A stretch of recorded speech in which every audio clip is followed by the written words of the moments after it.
It's strange, isn't it? How we all live on the same earth, under the same sky, and yet the weight on each person's shoulders can be so painfully different. You walk past someone on the street and never know they haven't eaten in days. You smile at a colleague who's been battling a sickness in silence. You wave to a neighbor whose child lies in a hospital bed somewhere, prayers whispered like threads holding them together. The world is hurting, and you can feel it in your bones if you sit still long enough. These days, problems aren't just distant headlines anymore. They knock at our doors, sit at our tables, and sometimes even sleep beside us. Sickness, silent, stubborn, and cruel, has robbed so many of their joy. Hospitals filled with the sighs of people who once laughed without worry. Families torn between bills and healing. Medicines priced like luxuries, and hope treated like fiction. Some wear brave faces, but inside they are screaming, "When will I feel normal again?"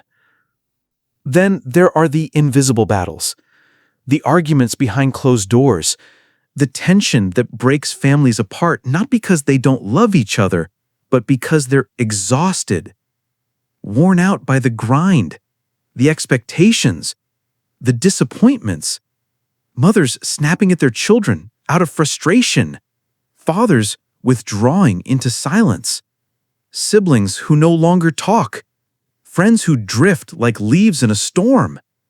Hatred has become too casual. It sits in comment sections, echoes in chants, and lurks in schools, workplaces, even places of worship. Racism and tribalism, poisonous twins, keep dividing hearts. A person is judged not for their character, but for their skin, their name, their accent, or the village their grandmother came from. The labels stick like shadows, not one of us, not welcome, not good enough.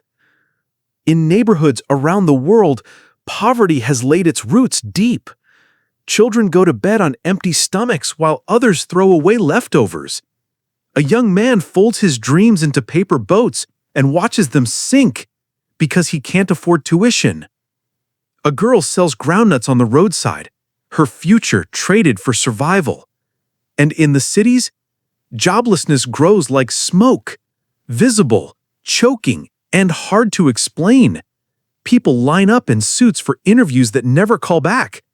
Others sit with degrees gathering dust, while their hope turns bitter. We've added new worries too. Depression quietly sits beside people who once danced freely. Anxiety walks into rooms before we do.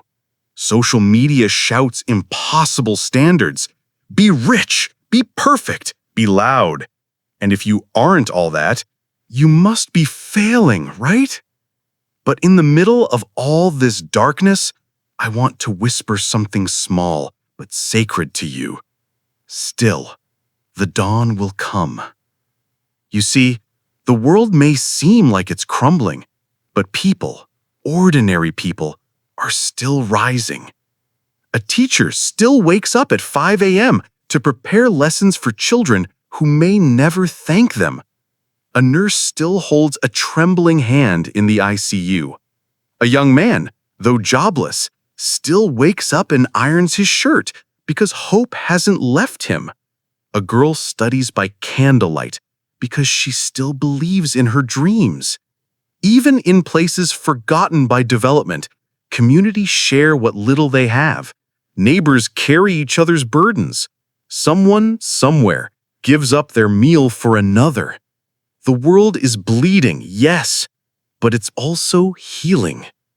Healing looks like forgiveness, like a son calling his father after years of silence, like a woman praying for her enemy, like a stranger helping another across a flooded street. Healing is quiet, not dramatic, but it's real. We need to start seeing each other again, not as tribes, races, ranks, or religions, but as humans. Just humans. Every child cries in the same tone. Every heart breaks the same way. Pain doesn't ask for identity cards, and neither should kindness. It's okay to be tired. It's okay to say, I'm struggling. Life is not a straight road. There are valleys and cliffs and places where your feet bleed.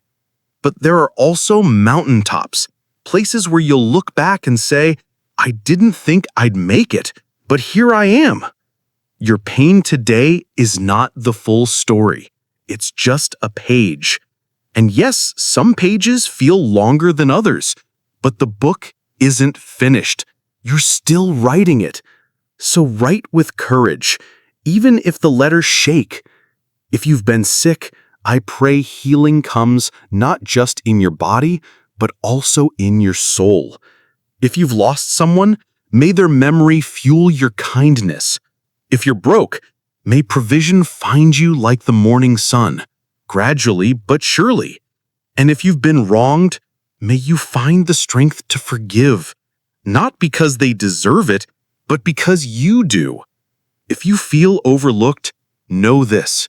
Even seeds grow in silence. No one hears the root break open beneath the soil. But give it time, and you'll see a sprout, then leaves, then fruit. You are growing, even now. And if you're tired of waiting for change, be the change. It may sound cliché, but it's real. If the system is broken, be the kindness that fixes a part of it. If society is cruel, be gentle. If others are loud with hate, speak softly, but clearly, with love. We don't need more noise. We need more light. Sometimes the most powerful thing you can say is, I'm still here. You, reading this right now, that's courage. That's resilience.